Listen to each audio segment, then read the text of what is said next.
வீடியோக்குள்ளே பார்த்துக்கு முன்னாடி நான் ஒரு சின்ன இன்ஃபர்மேஷன் கொடுக்குற சேனலில் ஒரு புது சீரீஸ் ஆரம்பிக்க போகிறோம்.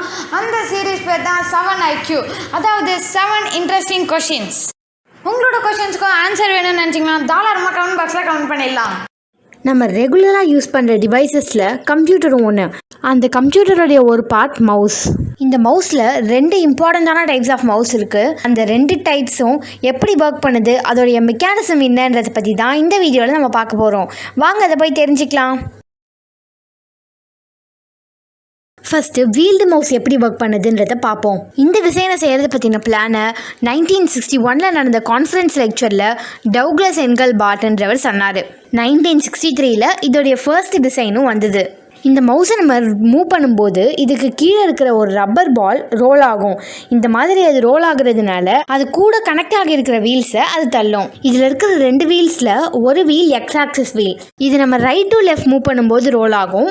இன்னொன்று ஒய் ஆக்சிஸ் வீல், இது ஃபார்வர்ட் பேக்வர்ட் மூவ்மெண்ட்டுக்கு ஹெல்ப்ஃபுல்லாக இருக்கும். இப்படிப்பட்ட இந்த வீல்ஸில் சின்ன சின்னதாக குச்சி மாதிரி ஸ்போக்ஸ் எல்லாம் இருக்கும். மவுஸ்குள்ளே ஒரு LED இருக்கும்.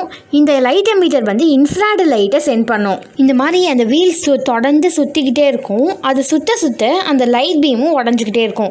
எவ்வளோ அதிகமாக அதை நம்ம சுற்றுறோமோ அவ்வளோ டைம் அந்த லைட் பீம் உடையும். அண்ட் உடஞ்ச லைட்டை இன்னொரு சைடில் இருக்கிற ஃபோட்டோ எலக்ட்ரிக் செல் ரிசீவ் பண்ணிடுது. இது மூலமாக நம்ம எவ்வளோ தூரம் மவுஸை மூவ் பண்ணியிருக்கிறோன்றத ப்ரிசைஸாக மவுஸ்குள்ளே இருக்கிற மைக்ரோசிப் எண்ணி கம்ப்யூட்டருக்கு அந்த டீட்டெயில்ஸை சென்ட் பண்ணிடும். நம்ம கம்ப்யூட்டரில் இருக்கிற சாஃப்ட்வேர் அதுக்கேற்ற அளவுக்கு கர்சரை மூவ் பண்ணிடும். ஆனால் இந்த மவுஸை நம்ம யூஸ் பண்ணுறதுனால நிறைய ட்ராபேக்ஸ் இருக்குது.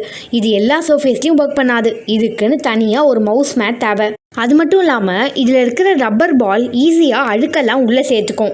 இதனால் x axis and y axis வீல்ஸில் பிரச்சனையை உண்டு பண்ணி அந்த கர்சரை அது தடுமாற வச்சிடும். அதனால் அதை பார்ட்டாக எடுத்து தான் க்ளீன் பண்ண வேண்டியிருக்கும். ஸோ ஆப்டிக்கல் மவுஸ் யூஸ் பண்ணுறது பெட்டர். இப்போ நம்ம மெக்கானிக்கல் மவுஸ் எப்படி ஒர்க் பண்ணுதுன்றதை பார்த்தாச்சு. அடுத்து நம்ம ஆப்டிக்கல் மவுஸ் எப்படி ஒர்க் பண்ணுதுன்றதை பார்த்துடலாம். ஆப்டிக்கல் மவுஸில் இருக்கிற சின்ன கேமரா ஒரு செகண்டுக்கு கிட்டத்தட்ட 1500 பிக்சர்ஸ் எடுக்கும். இது எல்லா சர்ஃபேஸ்லையும் ஒர்க் பண்ணும். இதில் இருக்கிற LED ரெட் லைட்டை எமிட் பண்ணும்.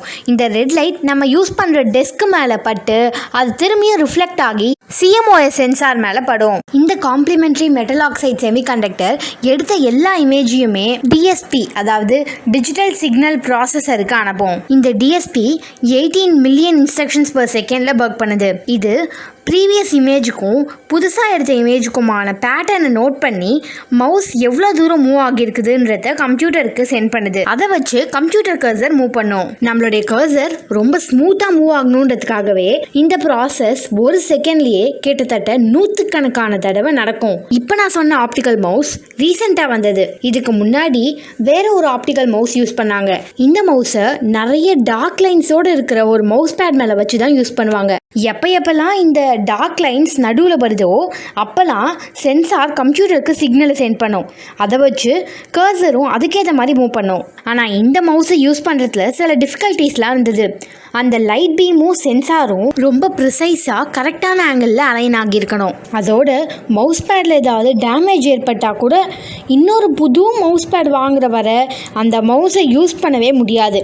இதை விட இன்றைக்கி நம்ம யூஸ் பண்ணுற மவுஸ் ரொம்பவே யூசர் ஃப்ரெண்ட்லி.